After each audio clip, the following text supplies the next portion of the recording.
the intro video for Google News. Google News is just a news aggregator that you can customize to get the news that you want on one page, so you don't have to worry about searching for different things. I'm sure everyone has their favorite news sources, and this can kind of bring them all together into one place for you. Great for social studies courses, being able to create your own page. You could have students teach them how to do this. They could aggregate their own news for themselves on their computers, and be able to just bring all the information to you. So we're trying to focus on how to do those things, and instead of searching all the time for information, bring that information to you, because there's plenty of information out there, and Google has a ton of tools. This is just one of them to bring information to you. So for Google News, we just go again to our Google page, and again we can log in prior to. Over here you can see my name's up here. I can log in prior, or I can, if this says sign in, I can click sign in, log in, or once I go to news it would ask me to sign in again, but I'm already signed in, so I can go to news, which is the top of the screen here. And this is my news page, and all these categories I've created myself. Top stories, you can see as I scroll down the page, we have different ones. News for you. I have educational technology as one of my topics. U.S. news is one. World news is a topic.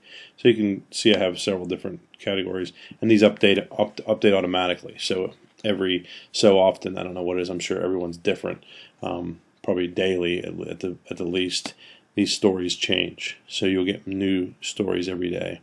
So it's a really nice way to aggregate information. But to add any section blocks to this, you can see over here on the right it says add a section.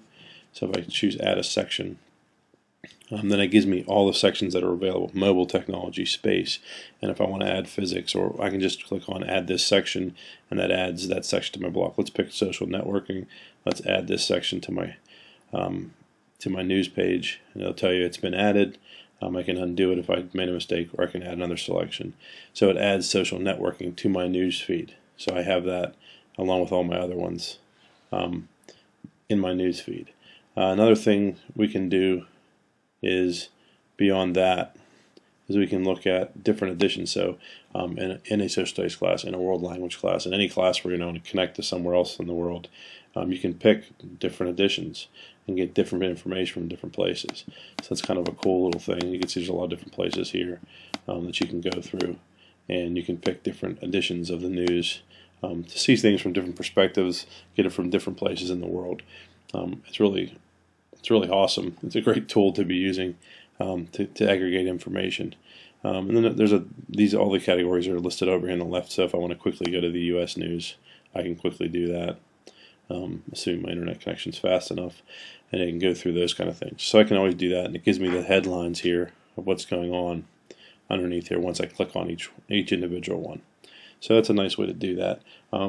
That's really the simple and quick way to show you Google News. Again, with any tool, it's taking time to play around with it and checking out and see how you can best use it in your classroom or for your personal use as a professional, and just try to figure out how things work. So take some time if you choose to look at Google News, play around with it a little bit, and then once you do those things.